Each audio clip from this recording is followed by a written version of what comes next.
পাকিস্তানের বিপক্ষে আগুন ঝরা বোলিংয়ে ওয়ানডে ক্যারিয়ারের প্রথম ৫ উইকেট তুলে নিয়েছেন নাহিদ রানা।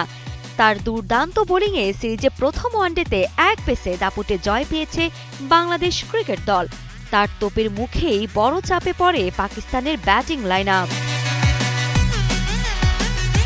দ্রুতগতির বোলিংয়ে সবার নজর কাড়ে নাহিদ। এদিকে লাইন লেন্থের কিছুটা দুর্বলতা কাটিয়ে ওঠার চেষ্টাও করে যাচ্ছেন তিনি। এবার সেই সীমাবদ্ধতা কাটিয়ে দারুণ পারফরমেন্স দেখালেন পাকিস্তানের বিপক্ষে। নাহিদ বলেন, শুরুতে আমি আমার স্ট্রেংথে থাকার চেষ্টা করি সবসময়। আজকের দিনেও চেষ্টা করেছি স্ট্রেংথ নিয়ে শুরু করার। ব্যাটসম্যানের চেহারা দেখে কিংবা ব্যাটসম্যান আগে থেকে আমি কাকে চিনি কিংবা চিনি না ওইটা দেখিনি। উইকেটে যে জিনিসটা ডিমান্ড করছে আমি সেটাই কাজে লাগানোর চেষ্টা করেছি।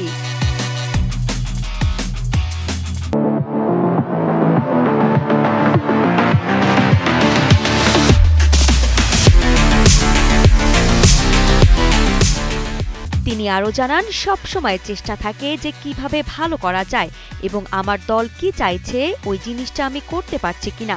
কখনো হয় কখনো হয় না। চেষ্টা থাকে সবসময় নিজের সেরাটা দিয়ে দলকে জেতানোর। বিপিএল এর সময় ওয়াকার ইউনিসের সঙ্গে আমার কথা হয়েছিল। তিনি শুধু একটা জিনিসই বলছিল যে তুমি নিজেকে ফিট রাখো এবং তোমার যে শক্তি ওই জিনিসটা কখনো হারাতে দিও না। যত ম্যাচ খেলবে তত শিখবে।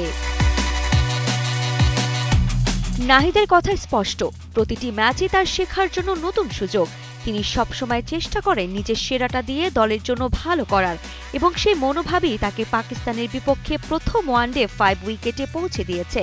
এই অভিজ্ঞতা তাকে আরও দৃঢ় করবে এবং ভবিষ্যতে আরও উজ্জ্বল পারফরমেন্সের পথে অনুপ্রাণিত করবে। আরিফা জাহান, কালের কণ্ঠ স্পোর্টস।